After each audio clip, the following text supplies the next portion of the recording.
Why are some people able to get up on stage and strut their stuff as a drag king, while others are left on the sidelines watching, wanting to be part of it, but just not knowing how to get started?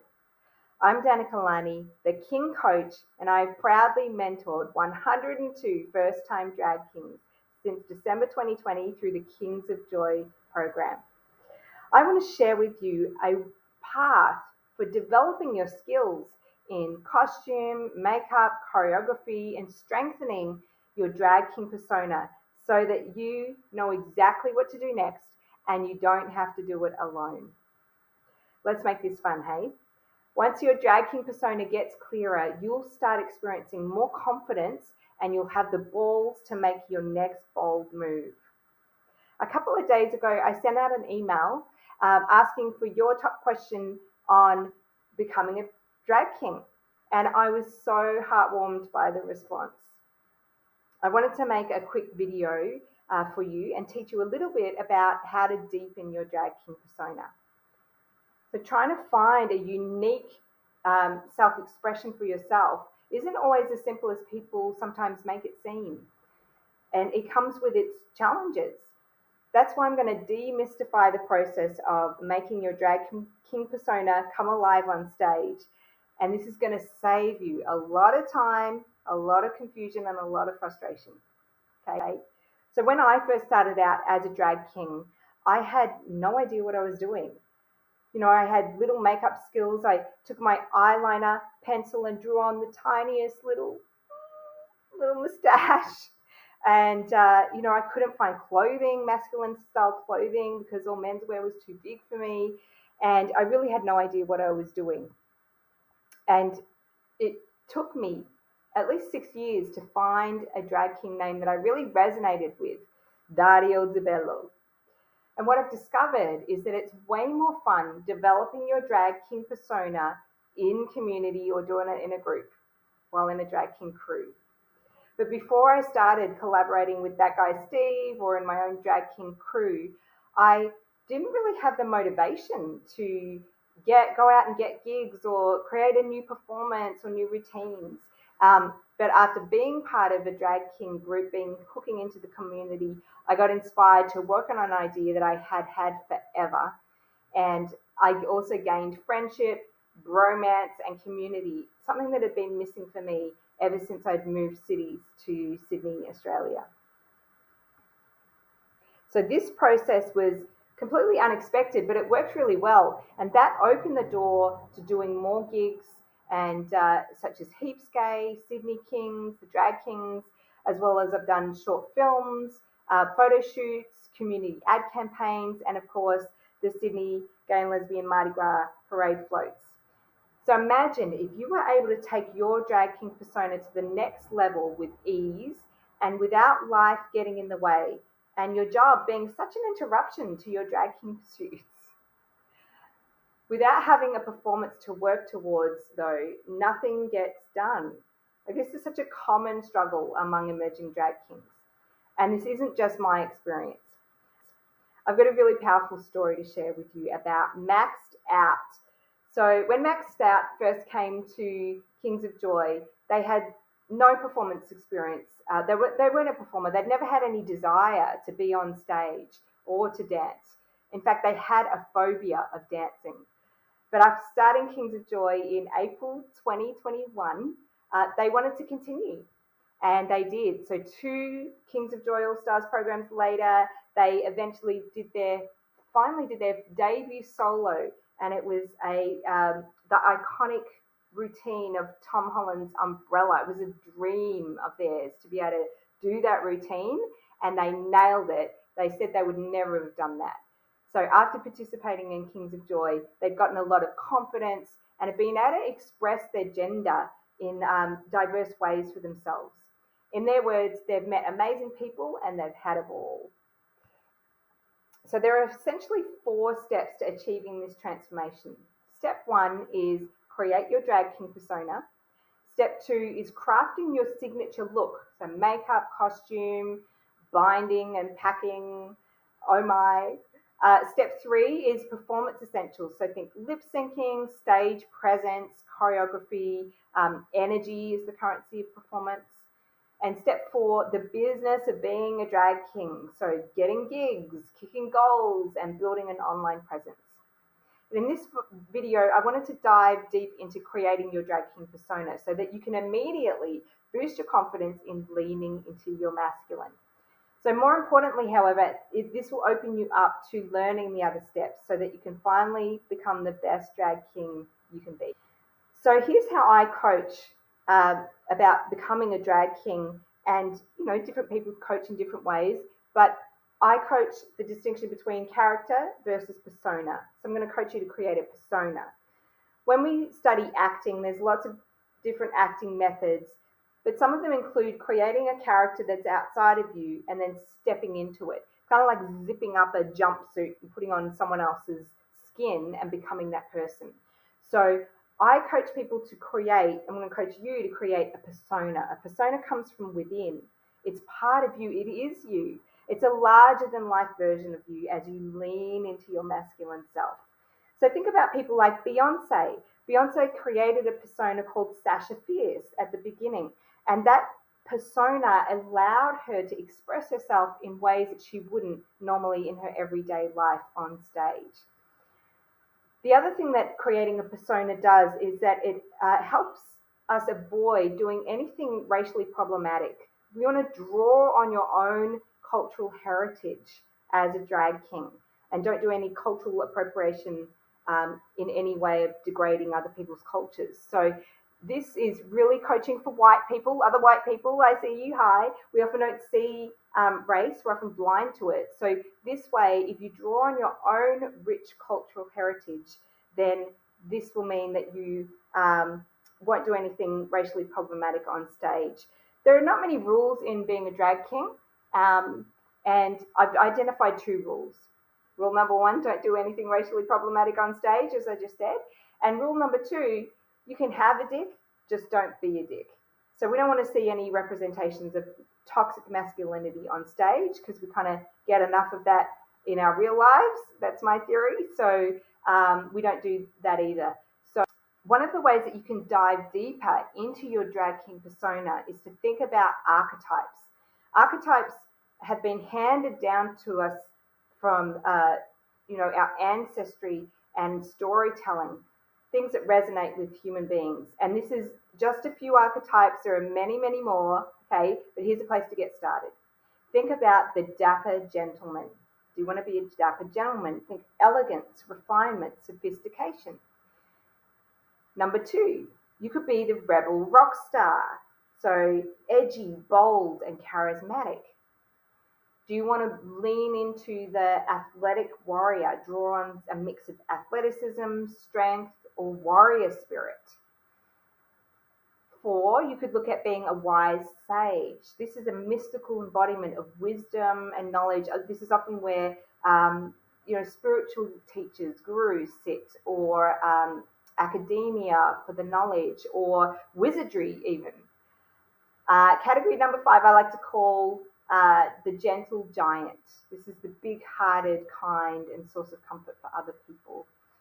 And number 6 archetype,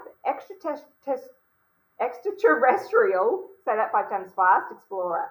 So embracing the unknown, futuristic, and the intergalactic kind of elements.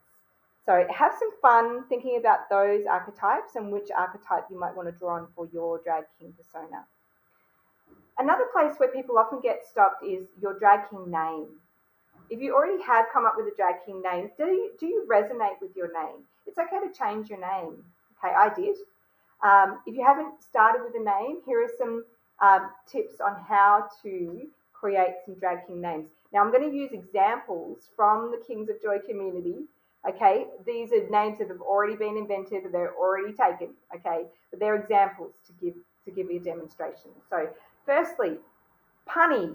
You could create something that's punny. It's funny and it's a pun. For example, Chase Cox. Okay, or Christian values. Secondly, you could look at alliteration. So that's when you use the same letter or sound at the beginning of a word, or an adjacent or closely connected words. Gym junkie. You can draw on your own cultural heritage, as mentioned before. Kaiser means emperor in German, or Tal Kashet. Tal means the masculine or non-gendered, and Kashet means rainbow in Hebrew. You can use your drag king's profession. We have a tradie called Night Shift, or a cleaner called Glen 20, or the high-tech guru called Cyber Prince. Use your drag king's hobbies or likes. We have a basketballer called Slam Spunk, or the ultimate cat daddy, Max Muse. You can change or sexualize a historical figure's name, such as Alexandra the Great, or one of our previous prime ministers in Australia, John Howard, you might have heard of him, or Dumbledore. We have other ways of other names: Mick Shagger, Dildo Baggins, Thomas the Skank Engine, Dandy Rawhole. Okay, so you can have a lot of fun doing that. Think about combining names of influential people in your life. The love child of Boy George and George Michael is Boy Michael, our very own Boy Michael. Here's another good one, David Blowie. Take some food inspiration, Szechuan pepper. You could take a well-known statement or saying like choking hazard or Lincoln bio. How clever is that, Lincoln? Take a political stand or comment on cultural values. So transmission, whose mission is kindness. You can use other archetypes like the Viking, the Viking drag king like Ragnar the Ravishing. And you could look at your personality. Are you a jack of all babes? We have one of those. Or are you part of the kink community? Aftercare bear. So cute. So clever, the Kings of Joy community. So, like I said, those names are already taken, but they're there to give you an example. When we create a drag king persona, it really helps to have a backstory. A backstory is literally like, it could be just like a paragraph that you've written and a little image. Okay, and your backstory gives you something, might just be for yourself. The audience might never find out about all the details, but when you know who you are as a drag king, then you know exactly where to be on stage and who to be and how to be at any moment. There's nothing worse than that moment on stage when you're like, I don't know what I'm doing. I have no idea what to do next. Okay, so when you have a backstory, it gives you the confidence to just express yourself naturally as your drag king persona. And if you've done this work before, review it. Time to go a little bit deeper and make your drag king persona more 3D. So start by looking at, what is your profession? What's your drag king persona's profession? What is their personality like? What is their sexual orientation? Their gender identity? What about their family? Are they connected with their family? Who are the members of their family and their names? Who are their friends? Think about their social life. What are their hobbies? You could look at their lifestyle. How do they eat, move, socialize, work? And as a bonus question, if you had been assigned male at birth, who would you have become?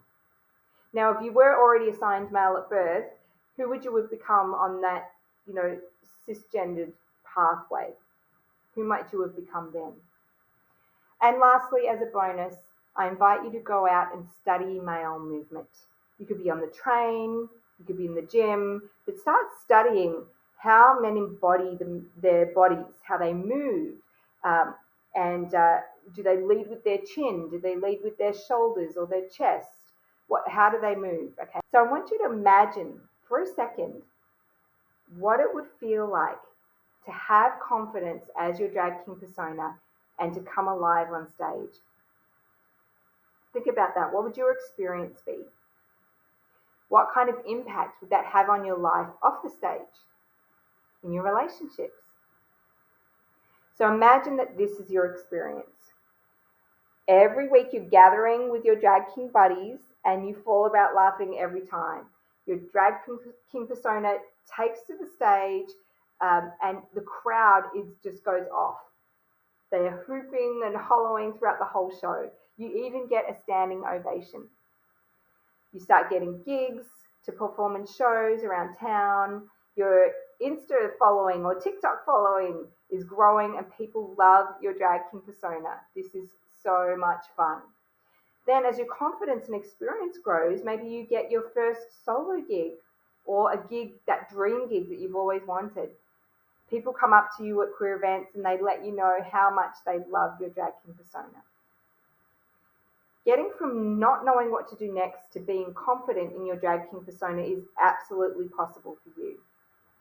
When you're able to lean into the masculine expression on stage and then be confident in yourself as a drag king, you're going to attract the gigs that you want, the self-expression that you want, the liberation on stage that you want. Now, as you can tell, I just love sharing about sexuality, gender, and performance, particularly drag performance. And I've been coaching so many Kings of Joy about finding their inner drag king. And I've received so much positive feedback. Lately I've just been getting so many questions about, drag king personas, that I've decided to offer an online program to bring kings together from around the world. I've been getting questions from people in remote areas of Canada, in Finland, in the US, and this program is going to be specifically about taking your drag king persona to the next level from wherever you are. And it's going to go deep on each of those steps that I just talked about. There's going to be 5 weekly sessions starting on Friday, the 19th of January, or if you're in North American time, it'll be Thursday, the 18th of January. And during each session, we're going to explore the 5 steps to mastering your drag king persona. You're going to get additional resources and recordings to support your progress. And all of this so that you can be confident, lean into your masculine, discover the unique self-expression of your drag king persona, and ultimately just be 100% at home in your own skin.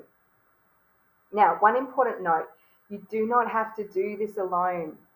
Think about it. How long is it going to take you if you do it by yourself? How quickly could you come up with this on your own? Like, it took me 6 years to come up with a drag king name that I really resonated with by myself. And it took other drag kings that I know at least 3 years to really fully develop their drag king persona. But it doesn't have to take that long. And it doesn't have to take such a long time for you to master your drag king persona. So join me. There's going to be a limited number of spots, just so that I can really serve each king who joins me. And it's going to be coming out very, very soon. So exciting. So watch your inbox for an email in the very next day or two when I open up registration for the very first Crown Your King, Mastering Your Drag King Persona. And there's not going to be another program like this for months. And it's very likely that the price will be going up next round. So watch your inbox for this time-sensitive offer for Crown Your King. You won't want to miss it.